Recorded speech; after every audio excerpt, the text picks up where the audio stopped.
Viimased kaadrid, kus mehi on näha. Nad sõitsid just sadamast välja. Päris paljud paadid andsid helisignaali ja tervitasid mehi. Ja nüüd seal nad lähevad. Tundub, et esimese vahetuse teeb Hannes. Ja kui ma ei eksi, siis Mart toimetab seal kajutis. Ja meie väike saate paat on ka kõrval. Seal peal on Hannese vend koos 2 vahva pojaga ja Liivo teeb viimased lähikaadrid ka. Aga siin nad lähevad. Siin nad lähevad.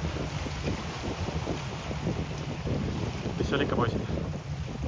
1,5 miljonit korda ja olete kohal. Võin kaasa.